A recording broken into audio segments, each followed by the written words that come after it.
Boa tarde, segundo ano. Hoje a nossa aula é de História. Todo mundo tem uma história. O que é história? As histórias narram acontecimentos e possuem personagens que participam desses acontecimentos. Algumas histórias narram fatos que não são reais, como os contos de fadas, e outras contam fatos reais, como a história da sua vida. A história que vamos estudar se baseia em fatos reais. A história é uma ciência que investiga o passado recente ou distante para que possamos entender melhor o presente. A pessoa que investiga a história é chamada de historiador. É como se ele fosse um detetive que, por meio de pistas, vai montando um quebra-cabeça. As pistas que os historiadores conseguem para irem contando a história são chamadas de fontes históricas. As fontes históricas podem ser de vários tipos. Podem ser cartas, cadernos, vídeos, relatos orais, desenhos, objetos, jornais, músicas, mapas, quadros, etc. Não existe apenas uma única e verdadeira história, mas sim novas versões e interpretações sobre o passado. Todo mundo tem uma história. Diversidade. Um é magrelo, outro é gordinho. Um é castanho, outro é ruivinho. Um é bem jovem, outro de idade. Nada é defeito, nem qualidade. Tudo é humano, bem diferente. Assim, assado, todos são gente. O que significa diversidade? Diversidade significa diferença. Apesar das diferenças de sermos seres únicos, somos todos seres humanos. Então, apesar de todas as nossas diferenças, a gente tem uma coisa igual, que é o quê? A condição de ser humano. Cada pessoa tem uma história. Por mais parecida que as pessoas sejam, cada uma tem o seu jeito de ser, que nunca será igual ao de uma outra pessoa. A vida de cada pessoa segue o seu próprio caminho. Identidade pessoal. Nome e sobrenome. O nome é a primeira marca da pessoa. Ela serve para nos identificar. Quando uma criança nasce no Brasil, ela é considerada brasileira e deve receber um nome, além de ser registrada no cartório do local onde ela nasceu. É através do nome que as pessoas são identificadas. Ele nos acompanha a vida inteira. Além do nome, existe também os sobrenomes, que servem para identificar a origem da pessoa. Isto é, ele nos informa a qual família a pessoa pertence. Na escola, vamos encontrar vários nomes, alguns comuns, outros não, mas todos com a importante função de identificar as pessoas. Acontece que em algumas turmas tem alunos com o mesmo nome, que é o caso da nossa turma, né? Que tem 2 Lauras, tem 2 Sofias. E quando isso acontece, o que faz a gente diferenciar uma pessoa da outra? O sobrenome. Principalmente na hora da chamada, o sobrenome é fundamental. Curiosidade. No Brasil, geralmente, os sobrenomes maternos vêm antes dos paternos, mas isso não é obrigatório. A pessoa pode ter quantos sobrenomes a família escolher. Outra curiosidade sobre os nomes é que quando a criança recebe o mesmo nome e sobrenome do pai ou do avô, acrescenta-se Júnior ou filho. Se o nome for igual ao pai, se acrescenta Júnior. E se o nome for igual ao do avô, acrescenta-se Neto. Onde está a sua história? A nossa história é construída a cada dia, com cada acontecimento. Para construir a nossa história, precisamos ter acesso aos vestígios deixados pelo passado, os chamados documentos históricos. Entre os documentos históricos estão aqueles que são escritos como a certidão de nascimento, o e-mail que enviamos a um familiar, uma carta, um jornal, uma revista, um livro. Há também os documentos não escritos, como objetos, fotografias, roupas, relatos orais, etc. Para escrever e contar a história é preciso consultar vários tipos de documentos. Eles são fontes históricas muito importantes para se obter informações novas, confirmar ou negar outras que já eram conhecidas. Documentos pessoais. Documentos usados atualmente podem se transformar em fontes de conhecimento para gerações futuras. Exemplos desse tipo de documento são os documentos pessoais, que são registros únicos e exclusivos da pessoa que os possui e que não podem ser emprestados a ninguém. Para sermos considerados cidadãos na sociedade em que vivemos, todos devemos obrigatoriamente possuir documentos pessoais.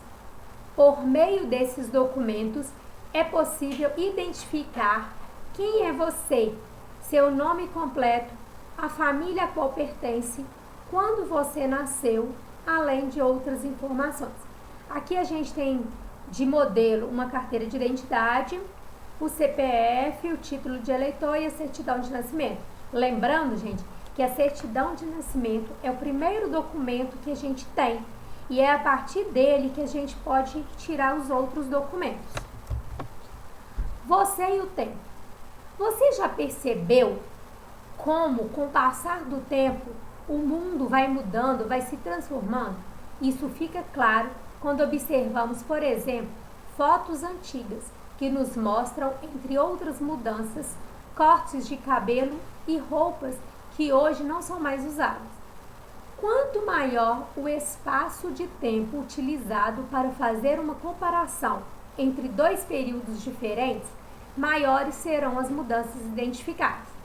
Se você tirar uma fotografia sua em uma semana e na outra semana, possivelmente perceberá que poucas coisas mudam no seu modo de se vestir, na sua aparência e até mesmo no tipo de elementos da paisagem que te cerca. Por outro lado, se você comparar suas características atuais com as de uma foto tirada há muitos anos, poderá observar mais transformações. Costumamos dividir o tempo em 3 diferentes fases. O tempo passado, que é tudo que já passou, o tempo presente, que é o que está acontecendo agora, e o tempo futuro, que ainda vai acontecer. Para a gente perceber melhor essa transformação, né, no tempo, como que o tempo passa, se você pegar uma foto sua de quando você era bebê e uma foto agora, você vai perceber como que você mudou, né? Tanta diferença, as suas características físicas mudaram bastante, desde quando você era bebezinho até agora. Controlando o tempo. O tempo está sempre avançando. A cada momento, coisas que estavam acontecendo na sua vida e nas vidas de outras pessoas tornam-se passado e novas situações surgem para formar o presente. Por isso podemos dizer que o tempo nunca para. Em diferentes períodos da história, pessoas de lugares diferentes foram desenvolvendo formas variadas de medir esse tempo para organizarem o seu dia a dia e as suas atividades. Os povos mais antigos, por exemplo, usavam a contagem dos dias ou das noites ou observavam acontecimentos da natureza, como as mudanças das estações, como forma de passagem de tempo. Depois eles foram criando, né? Tem o relógio do sol, a ampulheta e o relógio de parede, o calendário, e são as formas que a gente usa, mais usadas hoje, né? Para a gente observar o tempo, são o relógio e o calendário. Ser criança antigamente, nem ser criança hoje. Crianças iguais e diferentes. Vocês e seus colegas da turma são todos crianças. Para você, o que significa ser criança? Pense e complete. Ser criança é brincar, aprender, fazer novas descobertas, amar, divertir e muito mais. Conforme já apresentado, as pessoas não são iguais. Cada uma é única e tem sua própria história. Com seus colegas, você pode observar diferentes características, gostos e experiências entre vocês. Mas, além das diferenças, é possível que você perceba a existência de semelhanças, ou seja, coisas que vocês possuem em comum. O que está falando? Que o modo de vida das crianças vai depender muito do lugar onde que ela mora, da sua condição financeira, né, da família, da época que ela vive. Mas tem algumas coisas que não mudam em tempo algum e em lugar algum. Uma delas é que criança é criança em qualquer lugar. Criança gosta de brincar, de se divertir em qualquer lugar. Criança tem que ser protegida pelo adulto. Isso em qualquer lugar do mundo e em qualquer época. Leia uma estrofe do poema Meus 8 Anos, de Cassimiro de Abreu, um poeta brasileiro que viveu entre 1839 e 1860. Oh, que saudade que tem da aurora da minha vida, da minha infância querida, que os anos não trazem mais. O autor demonstra saudade da sua infância, que para ele foi uma fase querida. Para você, o que faz parte de uma infância querida? Justifique a sua resposta. B. Quando crescemos, deixamos de fazer coisas que fazíamos durante a infância. Do que você imagina que o poeta sente saudade na infância? Provavelmente, o autor tem saudade das brincadeiras da infância, de quando não tinham preocupações como os adultos têm hoje. Na A, eu dei uma sugestão de resposta, né? Que uma infância querida é aquela onde tem muito amor, diversão e brincadeiras. Isso deixa muita saudade. Página 38, atividade 2. Leia os itens a seguir e circule aqueles que se relacionam com a infância. Brincar, ter amigos, ir à escola, ser protegido, receber amor, cuidar da saúde, ser ouvido. Página 39, atividade 3. Em algumas regiões do mundo, como na Rússia, somente em algumas épocas do ano, as crianças podem brincar na rua. Por que isso acontece? Isso acontece porque as temperaturas na Rússia no inverno podem chegar a menos 60 graus. Obrigada, beijos e até a próxima!